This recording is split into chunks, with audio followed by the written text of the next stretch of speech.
Okay, so we had a little bit of excitement last night. We were going to do the show at our normally scheduled time, and unfortunately, Laz had to take a nap, which happens. All of it. Everyone loves naps. You know, if you have a head that large, you need to sleep very well. So here we are today. As you can see, we're sort of slowly learning our way around the entire streaming process. We actually have fancy BR5 style backgrounds behind everyone. Nystrik might look a little bit transparent, but that's just sort of the...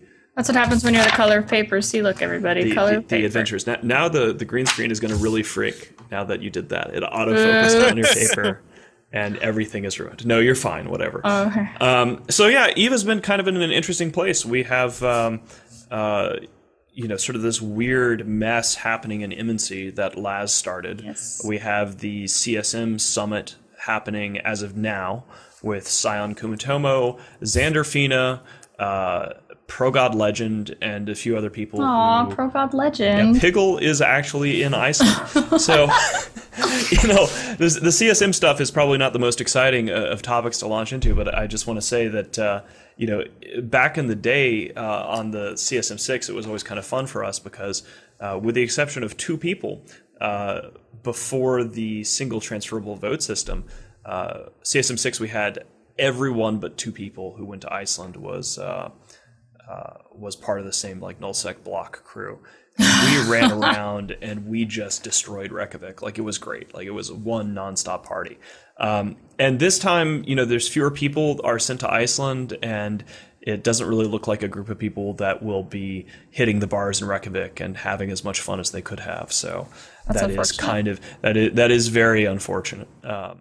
Jim J in chat wants to know your comment on Zenuria's candidacy. Since we're talking about Zenuria. Okay, let me go ahead and are we going to jump right into the CSM as our first topic then? Well, we already mentioned the CSM. All right, let's just talk about the CSM. We're just going to do it. Okay, well, actually, that sounds to me kind of like a segue. I mean, are we formally segueing into the actual show now? Yes, we're segueing into the show. Ta-da! Ta-da!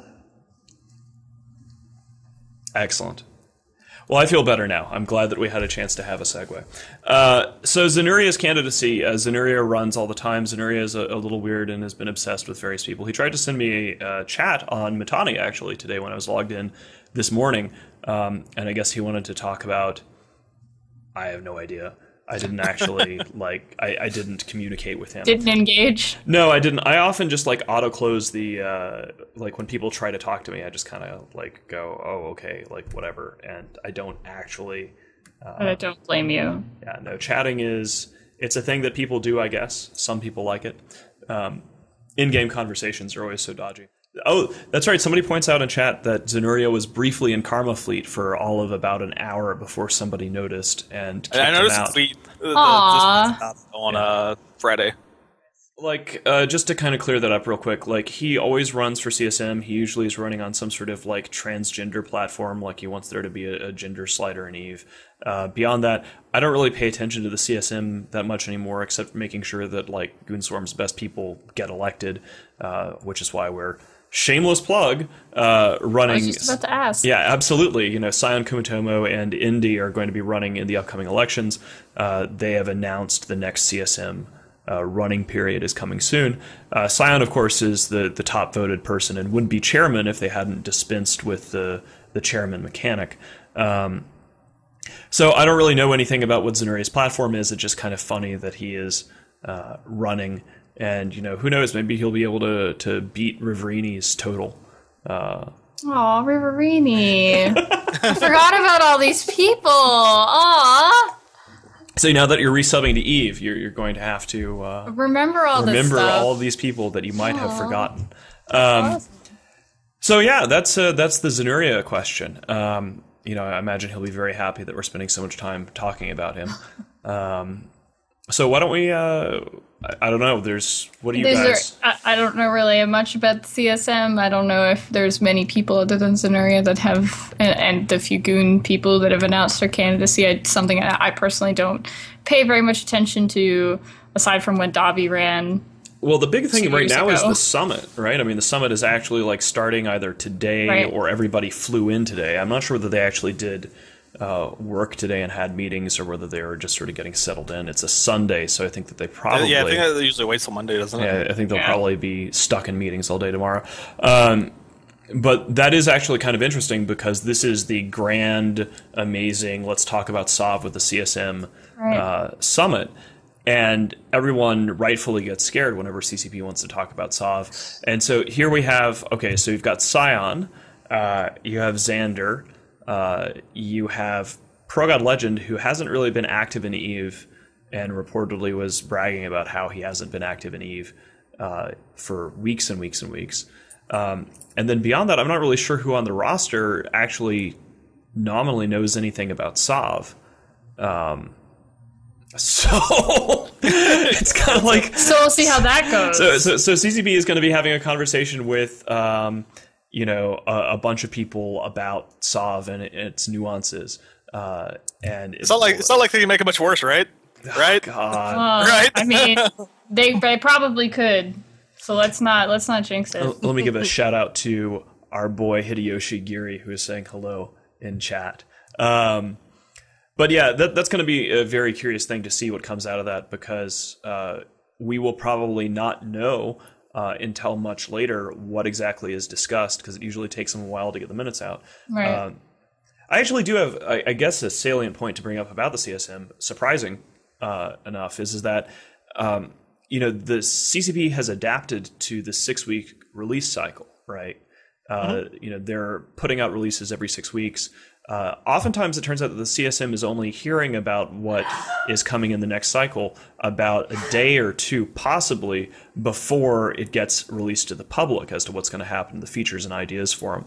So, So yes. By the point they hear about it, it's too late for them to say, well, this is probably not a good idea for XYZ reasons. So, and it's too late for them to actually take that criticism or constructive input and use it and make it any good. So that's unfortunate. Yeah, so it was funny because in the run-up to the summit, CCP published a dev blog, or like a community management CSM-related blog, where they collected like feedback from all the current CSM and basically asked them to say nice things or say whatever. It was actually kind of a scathing critique from Scion, at least, basically talking about how there had been no adaptation to this new release cycle and how the communication had been really lacking. And so in that environment, when the CSM was constructed during a twice-a-year release cycle, now they're going to go have this summit about the SOV thing that they're going to do or not do, consulting people who barely, with the exception of Scion, barely know anything about SOV. ProGod Legend knows his stuff, at least. I don't know. It's going to be very curious. Scary. I was proud of CCP, I guess, for publishing what Scion wrote, because if you wade through all of the words about the CSM, which I imagine that all of 500 people did, maybe. I think that might be a generous number, but I was being very generous. I thought. Okay. I thought I was quite kind. Scion basically takes the entire thing to task, and they did publish it at least. But it's going to be interesting. I think we're all holding our breath in Sovland to find out what sort of brilliant ideas are going to be dispensed. That's all we can really do is cross our fingers and wait and hope that it's not completely awful. I guess we never really know though until it's implemented, because I mean last time there was a big SOV change, it was the same thing. Everyone was like, oh, this is going to be great, and then after about a week everyone was like, this really is not great, we were wrong. Yeah, that's one of those things where like a lot of times the impact of gameplay changes, everyone thinks that they're going to come up with something or it's going to be one way, and then once you actually get there in practice, there's some angle that just wasn't considered in time, and then everything goes straight to hell. And EVE players are masters at exploiting literally everything, so... That is very true. That's what we're good at. It is Somalia in space, and that's how we got to be where we are. So I'm not sure if our viewers have any questions about the CSM thing that they'd like to ask us in chat. I think we're probably going to move on to be talking about... We'll get to those questions near the end, so if you guys do have questions about CSM stuff, I'm sure Mittani would be more than happy to answer it, but hopefully we'll get to those near the end. I see how it is. Nystrik is keeping us on task, because otherwise we'll just... The only real question I saw was our opinions on occupancy SOV. That's the only real question I saw so far. Well, we'll talk about that. I'm watching chat. We'll talk about it after, though. Oh, okay. All right. So we'll move on, and we'll talk about goons. Here we go. We're talking about goons. Here we go. Wait. Is this a segue? We haven't begun to spin yet. I think it is a segue. Okay, segue. Okay. Let's segue this into some talk we did about segue, goons. and so we're talking about goons. What are we? Before I start talking about this, or before Laz starts talking about goons, what are we going to talk about with goons? So goons made an announcement that they're deploying to Imencia. I call it Imency, but apparently I've been pronouncing it wrong this whole time. So Imency. I call it Imencia. So. Oh, okay. So with the cited reason of good fights. Yeah, that's pretty much how I feel about the notion of good fights, because that's not a real thing. So Laz, you're the FC kind of in charge here. So what's going on? Yeah, we actually planned this deployment beginning of December, and we pushed it back till after the holidays, and now we're deploying down to Mencia because G Club and Kadeshi and a few others living in that area have about 100, 130 guys in U.S. time zone per night, which means deploying is only GSF and not the entire CFC. We'd be able to kind of match our numbers and hopefully get some good fights. However, we've been blue-balled 3 nights in a row, and then last night we had a really big fight where GSF plus Initiative had about 200 versus 600 Black Legion, Nali Secunda, Northern Coalition, Kadeshi, Darkness, G Club. Oh, that's fun. And Evoke. So how did that go? Well, some of you guys might have heard, but a little-known FC known the Big Red Boat erased an Ishtar fleet off of the map last night. Which is fantastic, because I didn't know that he was good at stuff, but apparently he's really good at bombing. Wow! Jesus! I love DBRB. I'm just an asshole. I love DBRB. God. I'm just being mean. Wow. Sorry, that wasn't nice. Didn't know that he was good at stuff. Well, apparently he's good at wiping Ishtars off the field. I think he killed like 110 of them or something. It was, that they were singing like "Baby You're a Firework" or something as they exploded. Laz had some excitement. I saw a YouTube video of this actually.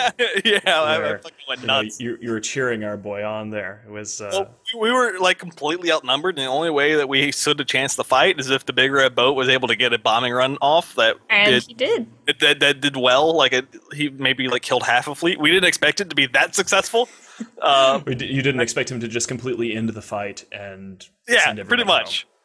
So as soon as that happened, like fucking, I was screaming on comms and there's reports. It was those are the best. Not my finest moment. Well, Bo did well, and he deserves props for that. And then I guess there's another huge fight today in Esoteria as well in ATAC C that I saw something like 100 billion ISK of N3 killed.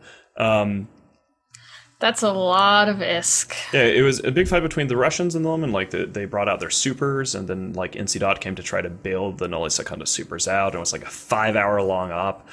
We have a battle report coming up on that, but let me take a look. Actually, what do we have over here? It was over in R64 moon is what the fight was over. Yeah, so like we took a wormhole to get there. The thing about this deployment that like obviously.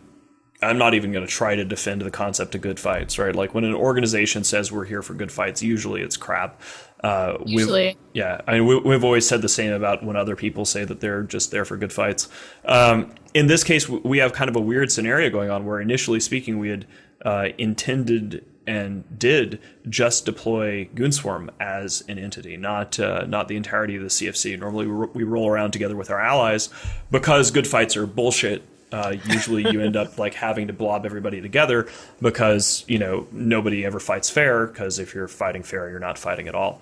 And so we went over there, and that's why, Laz was worried about getting outnumbered, and because it's just Goonswarm. But when these huge messes happen, like in ATAC C, it very rapidly escalates into just full-scale, like block-on-block warfare. I actually this is going to sound really awkward and lazy, but I actually delegated this entire deployment. So what exactly are we even hitting over there, Laz? Like, are we going after iHubs, R64s? In Dementia, basically, Initiative's been down there a while, just hitting soft structures and moons and stuff like that. So we're basically going there and using the timers that they're reinforcing, which are coming out in U.S. time zone to help generate fights. So a lot of the times, the stuff that we're fighting over aren't actually things we hit, just us following up on Initiative's work. I have a question then. So you're talking about you just want to generate fights. Aren't there enough fights going on there because there's a war going on down there? So was it like, I don't know, is it necessary to generate more timers? Well, it depends. In U.S. time zone, you have a select few places you can actually get fights from. And this is the one locations where there is a lot of people to fight, and it's not, like you can go to catch and get fights, which is against a hero, but then that would be me fighting 130 versus 600 every single night. Whereas this one, I figured that since we're only getting between 80 and 130 in fleet every single night in U.S. time zone, that we could get a fight out of the G Club guys, but so far that's not been the case unless they called all their allies to come help them, and then we still ended up winning. So it's really unfortunate. So I don't know. That was. I'm not even. I don't even think that's. Does that even count as spin? I don't think it does. I don't think we've really begun spin. I think the spin is going to have to wait until it can't be backed up by kill boards. Because yeah. I guess. So let's continue our talk about Goonswarm and talk about this new entity within Goons called Karma Fleet. Oh, that's. Yeah, so we've got a Reddit-based corp in Goons, which I foolishly was like, wow, this is weird. And then Mittani pointed out, well, I mean, we have a Reddit corp. Well, let's go ahead and go with the conventional wisdom first before we enter the arena of the spin zone. Why is it weird that Goons would have anything to do with a Reddit-based corp? Because of the hate that Goons seem to have between... I mean, obviously, I'm coming from Test, so for me, my mindset is Goons hate Reddit because they hate Test, right? Like, that's the general line of thinking here. And there was a lot of, especially during that war back then, this was, what, a year and a half, 2 years ago now? I don't even really remember how long ago it was. It was a while ago, where there was a lot of rhetoric, especially coming out of Goons, about how, Reddit-based things were bad and didn't really work too well in EVE, and upvotes didn't win wars. Well, that's true. Which is all true stuff in some way, shape, or form. But I know because of a lot of that rhetoric, it seems strange that Goons is suddenly like, let's take in this Reddit-based corp, and then more than that, a Reddit-based corp started by someone that used to be in Brave. Well, I mean, I think that there's a big... All right, well, here we go. I think that there's a big distinction between us and, between our attitudes towards Brave and our attitudes towards Test and our attitudes towards Reddit in general. I mean, we have, people tend to forget for whatever reason. We actually have a Reddit-based alliance in the CFC called Fweddit. During the Test war, Fweddit fought with us against Test. There's nothing necessarily wrong about an organization from Reddit. The culture will be a little bit different. We actually have a couple of former Test corporations in Goonswarm as well, such as Enlightened Industries. Inley, the joke that people are always talking about Kick Inley. So, Inley is there, Fweddit is in the CFC. We did have problems with the Test, but initially speaking, we took Test under our wing and we sort of put them up in the Testagram in Declan. Brave, the situation with Brave is a little awkward, right? Like, just before Marconius, who's the CEO of Karma Fleet, which is the new corporation, just before he announced that he was going to make this entity, there was another guy who I never heard of, but apparently was a big deal in Brave, named Mort or Motri, or is it, I don't know, like whatever his name was. Let's call him Mort. Mort, okay. So, he also formed his own schism corporation a day before Marconius did, called Lemmings Incorporated or something or other. And the criticisms have always been basically the same. Like, this is, nothing particularly new. Like, they're saying that the alliance is sort of listless and leaderless, and that the council structure sucks. Actually, they're not. That's what I say. Wait, spin zone, spin zone. Yeah, there we go. This is a spin zone moment. Okay. I actually, the joy of me controlling the stream is that we already entered the spin zone, and I just didn't tell you guys. I just very subtly pressed the button. But yeah, no, it's kind of a weird thing. So the Eve subreddit exploded in rage because Goons and Reddit never ever worked together, ever, except for Flooded and except for Inley and except for the time for like 2 years when we were allied with Test. I mean, the time you tried to be nice to Brave and make it work. And yeah, exactly. Well, I mean, you were nice to every other Reddit-based corp at one point or another. Yeah, I mean, it's kind of a fool me once, shame on you kind of thing. I don't know. I hope Karma Fleet works out all right. It was kind of a funny thing because I wasn't really heavily involved in the process for it. My chief of staff had been talking to Marconius about it, bringing him in as a new member corp, and I was like, sure, whatever, you can, we were busy working on reforming our mentors organization within Goonswarm, which we're gearing up for newbie drive. And Marconius had done a lot of work as the leader of the Brave Dojo, which is like one of their like newbie masterclass, online course sessions, basically, where they'd call in speakers to talk about whatever and teach newbies. And we're like, well, our mentor program in Goonswarm currently kind of sucks. It's fallen behind. We fired the director who was previously in charge of it, and we've promoted one of the leaders of Theta Squad, Ted McMahonfist. And we hope that Marconius will be able to help. So I was just like, yeah, sure. Like, he wants to have a corporation. He wants to leave Brave, whatever. Go ahead and bring him in. I don't give a shit. We'll see if it works. It works. And if it doesn't work, the stats won't back it up. We'll shoot them. No big deal. They have to obey the same rules as everybody else in the Swarm. So, if that happens, it happens. But then everybody exploded on Reddit. It was kind of a thing. I mean, I think some of the way that especially these two guys kind of left Brave and talked about Brave is part of the reason why it blew up. It wasn't like just a clean, Brave just isn't the place for me anymore. We should have, famous last words, an opportunity to go back to talking about Brave newbies and the problems of Brave. You were just asking me before we were so cruelly cut off.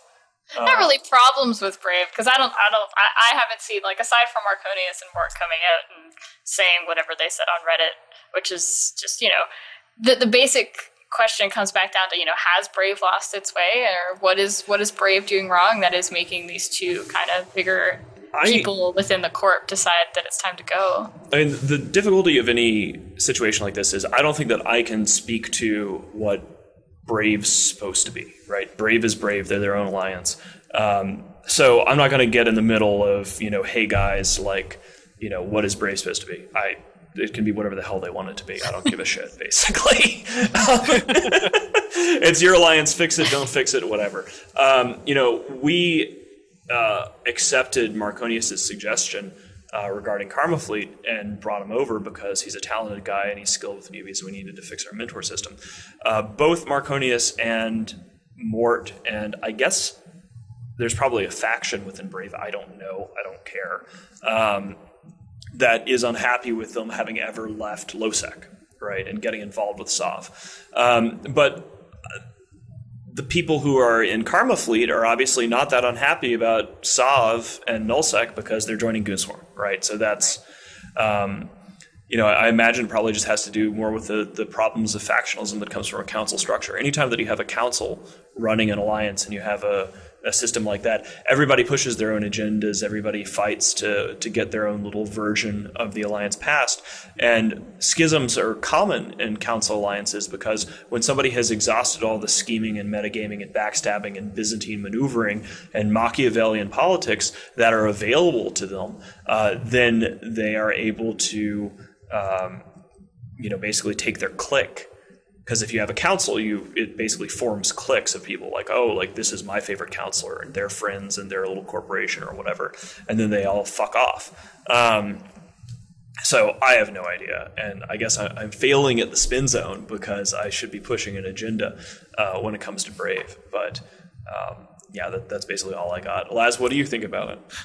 I don't know. I'm looking straight. Apparently, there's a hole in my eye from your green. My eyes are both holes. Your eyes are holes. That's You have no soul. amazing. Head like a hole, eye like a hole. That's That's awesome. that's interesting. No, but I don't know. There's been no real council structure in EVE that has ever survived. And from working with the Russians in the Halloween War had kind of a council mentality when it comes to all their little alliances. They didn't have any structured chain of command at all. It was basically just like 3 or 4 alliances. Yeah, you're right. Mm-hmm. So I mean, they don't work just because it takes so long to reach a decision, and someone always disagrees. And you just need someone to be in charge and say, "Fuck you, this is what's happening." Yeah, that's the way EVE has to be. That's the way. When I think of even a game like ArcheAge, like most sandbox MMOs, that's kind of just, if you have a coalition or an alliance with a bunch of different groups, there has to be one person that can always say, you know what, this is what I'm doing. And you all just kind of have to go along with it, and it just makes everyone's lives easier. Sorry, like that's the way it goes. It's all very Eric Fromm, Escape from Freedom, that sort of thing. I mean, this comes up whenever we talk about governmental structures in EVE, is that like you can make the argument that even an EVE autocracy is a form of radical democracy, because you can't force a player to stay in any given alliance. You can't really coerce people. You can't starve them. You can't torture them. So people are basically able to choose their own leader, right? Like if people don't stick in Goonswarm because I'm an evil tyrant and I'll shoot them if they don't. They can just go join some other organization at the drop of a hat. So I think that about covers the Brave thing. I mean, we have... the only other thing I could really ask is, like, I guess you kind of answered the question, is the role that you hope that Karma Fleet fills, and, you kind of answered that by saying that, it's a good place for new players to come into Goons and a good place for them to learn the ins and outs of the game, right? Well, Marconius has proven an ability as a mentor. Whether he succeeds as a CEO is an open question. The way that corporations work in Goonswarm is we have metrics for everything. Like, we try to make everything as evidence-based as possible. So, like, it's not like he's going to get a free pass because of reasons. Like, if he fails to motivate his people properly, if he fails to be a good mentor, he will be held to the same standard of any other Goonswarm corporation, which is probably part of the reason why the common line member goons don't give a shit, right? Like, it's not like a scenario where we're going to have a million Redditors in talking about red pill and creep shots and whatever. And like, you better hope that's not what happened. No, we'd shoot them if they started. Like that would not be acceptable. That's how that would look. Good to know. We have that was always one of the big differences between test and Goonswarm is that we had test standards. Yeah, like standards. We had that cultural revolution thing a few years ago where we basically decided to clean up our act and make sure that we didn't tolerate any sort of racism, sexism, blah, blah, blah, blah, blah. And that happened, and like Dur and the guys in test got really angry about it and backlashed and got really bad about doing all that. Have you met Dur? No, I haven't. I've spoken to him, but I've never actually met him. That's what I mean. Like, have you spoken to him? Yeah, I've met him. He's a wonderful person, and I love him, but sometimes the way that he speaks, I'm like, that's rude. He makes long strat ops entertaining. He does. He's highly entertaining. He truly does. Not someone who I want to introduce to my mother, but highly entertaining on comms. But he's got an eloquent way of making his point, but by being as rude as possible. Sorry about that, ladies and gentlemen, but I think we've more or less run a course on talking about Karma Fleet and Brave as a whole. Yeah, and really, too much more to say about that. No, not really. And we just really wanted to come back without just abruptly ending the show so that we could do some Q&As and maybe a giveaway or two. All right, so let's do some Q&As. We'll go ahead and have a brief segue into Q&A land because we haven't played that video enough times on the stream yet. No, we really haven't. So let's go ahead and see what people have to say. If anybody has any questions for us this week about what was the good question, Laz? The good question? Our opinions on occupancy-based SOV. Well, you're the grizzled SOV warrior, Laz. So why don't you mouth off on that first? Well, it depends on how. Because if it's all occupancy-based, how are you supposed to generate fights around it? Well, in theory, if it's all occupancy-based, the only kind of fights that you'll have are over single points of income, like moons and things like that. You could steal people's moons out from under them and get the value of that. The alternative basically is just, I don't know, invading somebody to take over their space and live there, which is, I think, all that they've been. That, like, it seems like that's what CCP wants with the Phoebe stuff. Is they want to have it such that you're only starting a Sov war if you're going to go move into a territory and actually set up shop and put down roots, which in theory is okay, I guess. Yeah, if it was actually worth it to hold space. I mean, like, there's no real giant income source of holding space. I mean, there's anomalies and stuff, but that's about it. Yeah. Yeah, that's one of the difficulties that we have in Sov is that a lot of the people who seem to have historically been the most eager to make Sov difficult or nerf it or adjust it downward have this assumption that, you know, it's just this factory of income. The single most effective alliance model right now, and has been for years, is not what we do with Goonswarm at all. It's what Pandemic Legion does. They have moons. They have no Sov at all. They have an iceberg alliance, basically. What you see is only the tip of the iceberg. You can't attack Amamake, where they have all their stuff. And moons everywhere, renters, good setup, and there's nothing that you can actually attack besides their fleets. Sov itself is suboptimal and has been for a while. We have it because we've always had it, and we sort of have a flag in space for the sake of having a flag. Any sort of serious discussion of occupancy Sov has always been predicated in my mind with the idea that you're going to actually make it worthwhile to live in nullsec and actually hold that sovereignty to inspire any kind of conflict, right? Exactly. Otherwise, right now it's not at that point. Yeah, I mean, right now you still have all this territory held by, like, renters still. Like, Northern Associates still exists. Pub Lord still exists. That's territory that people who wanted to live in that space could go take, in theory. Well, at the moment, isn't that, like, really the only good way for an entity in nullsec to generate any money is renters? Like, isn't that, like, the best... Well, moons are still pretty good, but I mean, like, the reason why you see a renter system is because the renter system is a reflection of the fact that Sov currently is mostly worthless, right? Instead of having the space, you rent it out. If the space was valuable to an alliance, or if you had, like, a taxation mechanic where you could actually have, like, an alliance tax, I think you'd see a system where people wouldn't just rent their space out and give it away. Yeah, it's a mess. I like occupancy Sov if Sov is valuable. I would like the idea of people putting down roots and fighting for space that they want to live in. But my concern is that people will not take steps to actually buff Sov first in order to make that occupancy valuable. Right. But of course, I will be accused of, just kind of saying buff Sov because I have Sov, right? So there you go. There's a little spin zone. On that same note, someone asked specifically to Laz, but obviously it's an open question to both of you because I can't really answer it, and it's a little open-ended, and I don't really know what they mean by current trajectory. But how do you think Sov Warfare's future will affect content generation if things continue on the trajectory that they are? Is the question. Well, Victor Fell is one of the guys that actually deployed down south of Goons. Did I say Faction Warfare? I meant Sov Warfare. Yeah. It's a complicated subject because, like I said, lately we just getting blue-balled when we try to get fights out of hitting Sov. And theoretically it's just Sov that we don't care about, so we could take it all and then they just come back and take it back from us when we leave. So it goes back to the occupancy Sov and making holding space valuable. Mm-hmm. If there's no reason to hold that actual space, people aren't going to come and fight you for it. Yeah, they'll just end up punting when they can. I mean, most of the fights that we're getting, like the big fight in ATAC C that happened earlier today, was over a moon, I believe. And moons are things that are valuable to fight for.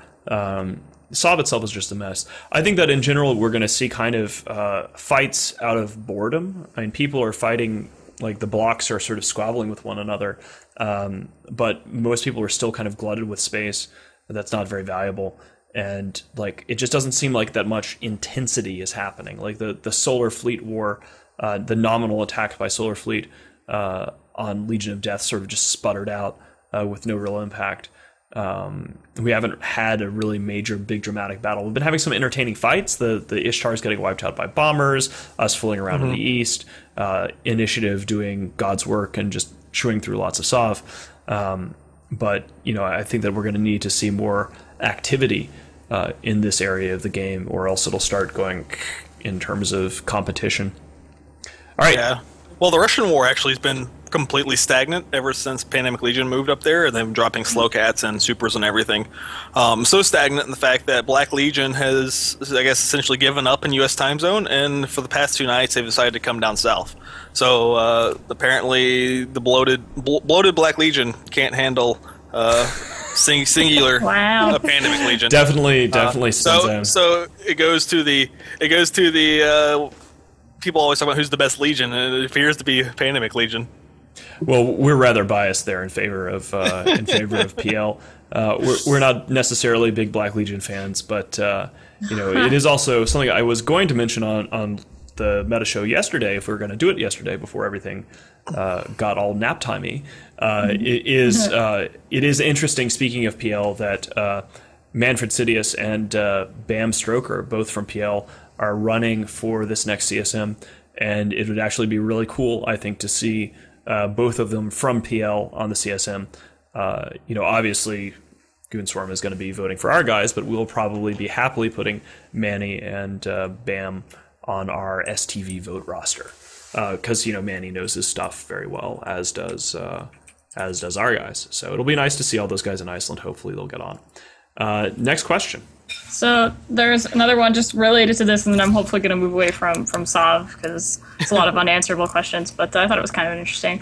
What do you think about building Titans without SOV? Wouldn't that make it easier for new entities to establish themselves?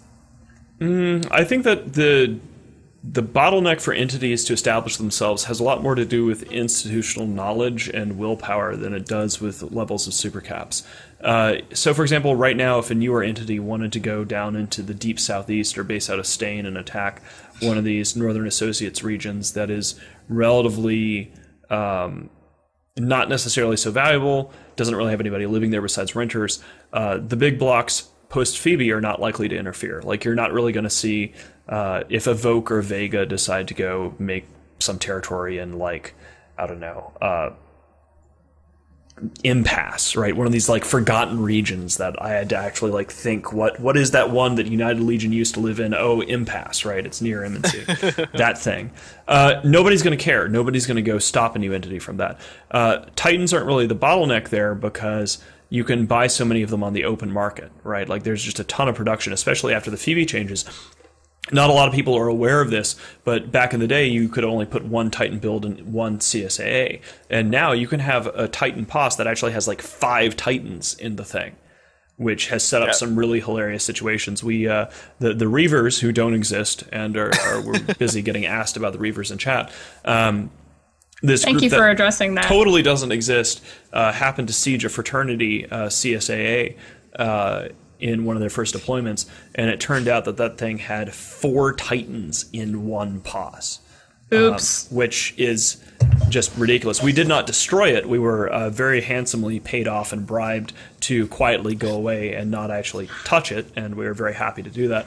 But it's interesting that, the limit of a person's stupidity in terms of risk assessment has been changed. Now, the most you could put in a POS previously was you could put like 2 Titans in one POS, right? Because you could put 2 CSAAs. And now people can be really, really, really dumb and potentially put, I don't know, like 5, 6, or however many more Titans that they feel like in one single tower, which is just... And which means that somebody out there is doing it. So they have... I'm not really sure whether CCP intended to do this, but in case there weren't enough super capitals and Titans in this game, they decided to remove one of the biggest bottlenecks to production of the damn things, because even though people get a Titan and then quit the game because they can't die... So it's like, hey, I've got a space coffin. Wait, this sucks. I quit. Yeah. They're just handing them, like, they're allowing the industrial capacity to go to be basically limitless. I mean, in theory, one system, one single SOV system could theoretically, under the system, supply all of the super capitals for the demand of the open market and all of EVE. So SOV is not a bottleneck. And if that's not dumb, then I don't know what it is. Personally, I think that the entire thing should be nerfed around being able to be dock, nerf them even more, let them dock, turn them into just big fancy capital ships instead of these, ridiculous abominations. Whatever.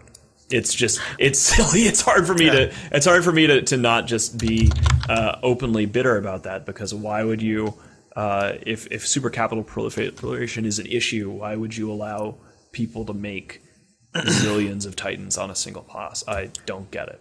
Well, the way that things are now, and with Phoebe having a large number of super capitals in a single region, basically means that region is untakeable. Like Declan, no one could actually touch ever. Well, and the other thing is, like, also with the way that system works too, like, you could go into like the furthest out system in Nowhereville in the drone regions and be like, okay, here's my place. I've got 2 towers. I'm cranking out 20 Titans. No one, after the power projection changes, no one is going to schlep a capital fleet all the way out there to be able to take down those 2 towers. And in fact, because of the changes on the Science and Industry tab, this is another thing that people are unaware of about Titan production.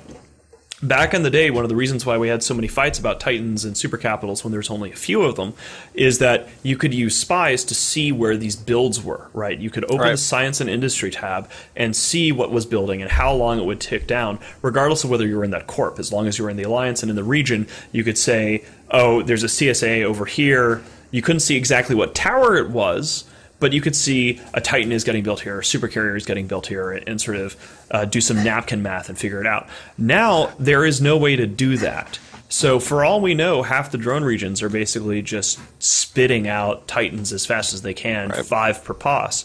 I got nothing. Let's see. Next question. The other question that I came across was... how difficult do you think it will be for Karma Fleet to integrate into the CFC? Well, CFC integration is going to be relatively easy because we already have Fweddit, right? Like we have Redditors all through the CFC. It's not really a huge affiliation, which was actually the discussion that I was about to go into just before the internet died and we lost it. But I don't think they're going to have any problems integrating at all. I mean, Brave is a relatively classy organization, so you're not going to have a culture clash of like bringing a 4chan style alliance into the group. There's less of my free speech. You can't tell me what to do. And in Goonswarm, that's not really a problem anyway, because if somebody wants to really make a racket about that, we'll just shoot them and be done with them.